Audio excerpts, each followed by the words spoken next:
In Prague, Trdelnik is everywhere, much to the delight of tourists, but among locals the popular street food is one controversial pastry. I want to try it. I think it's all a cash grab. So why the two camps? And how did Trdelnik become so popular in the Czech capital? Many stalls advertise the Trdelnik as traditionally Czech, a label that resonates with tourists. I think this is one of their signature food here in Prague. Well, it's a traditional sweet of the city. Ist halt so ein Prag-Ding für uns. But locals are skeptical. It was a surprise for me to hear it's like the old Czech tradition. So is Trdelnik even Czech at all? More on that in a moment. First, we visit one of the many Trdelnik stores in Prague. As a tourist, they're hard to miss. The dessert is made fresh to order in storefronts using firm yeast dough coated with plenty of sugar.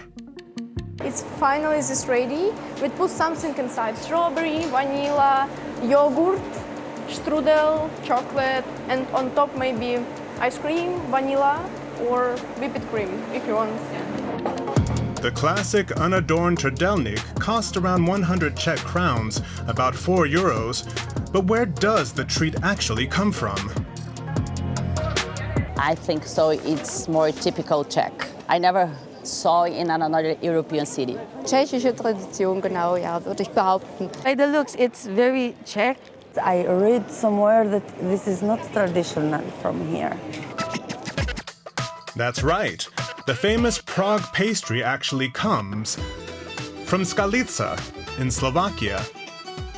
Trdelnik has been baked in the small town since the early 19th century. In 2007, it was even awarded the seal of protected geographical indication by the European Commission. But strictly speaking, its true origins lie somewhere else. Maybe it's from here or from Budapest, I'm not sure. We're getting warmer. If we go back even further, the Trdelnik trail leads us to Hungary. It's said that a Hungarian general and poet brought the pastry to Slovakia in the 18th century. Here in Budapest, the pastry is known as Kürtőskalács. Tunda Ondrás and her husband Gaspar have made it their profession. They're from Transylvania, present-day Romania. But in the 19th and early 20th centuries, the region was part of Hungary, and it's Transylvania that is said to be the true origin of Trdelnik.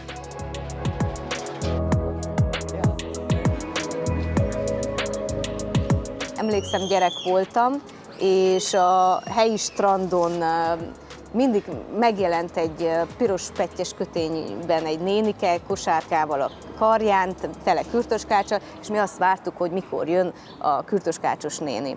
Na, ez évek múltán kiderült, hogy ez a Gáspár nagymamája volt. Today, Tunda and her husband run several bakeries in Budapest, selling Kürtőskalács at street food stalls. Based on Gaspar's grandmother's recipe, the pastry is larger than Trdelnik and a little crispier too. Kürtőskalács az, amit helyben dagasztanak, faszénparázson sütnek, cukormáz folyja körbe, tehát a finom karamellizált cukormáz és a puha belső kisült tészta, ez az igazi eredeti kürtőskalács. Typically, the dough is rolled in nuts, pistachios, cinnamon, coconut, or raspberry chips. But unlike the Trdelnik from Prague, the Hungarian version isn't filled with ice cream and fruit. So it's clear then that the Trdelnik sold here in Prague is not really a Czech tradition. In fact, the first of these street food stalls only appeared in the 2000s. Jan Valenta grew up here and works as a food guide, showing tourists the best places to eat in Prague. But Trdelnik will not be on the menu. I've heard about it before, but never had it as a small boy. The first stand in Prague that would serve Trdelnik as a traditional thing would be maybe, I'm going to say 12 years ago. There is a clear separation between like where locals go and where tourists go. Yeah? And I think that all the Trdelnik stands just go to show that separation. But it's not just the lack of tradition, the commercialization, that bothers him. It's also how it's made. The main problem with Trdelnik is that there's not a single place that serves like artisanal version of it. Somebody that is a second generation artisan of Trdelnik. I think it's all a cash grab. I think it's all college students on a gap year making it. And I just always say that like you can put Nutella on anything, it will taste good. So like it's just this is just a cheat, you know. So if Trdelnik isn't truly typical here, what is authentically Czech?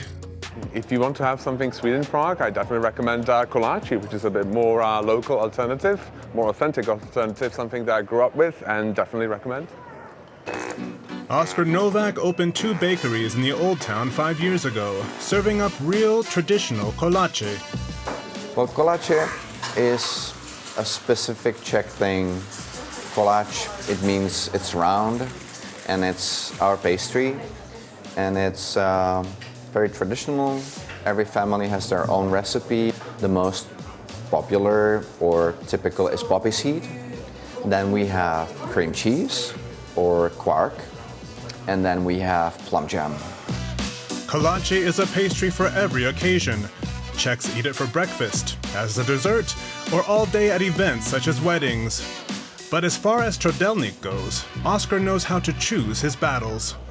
It's already part of Prague, whether we like it or not, because it became so popular that a lot of people just know that when they arrive to Prague, they should try it.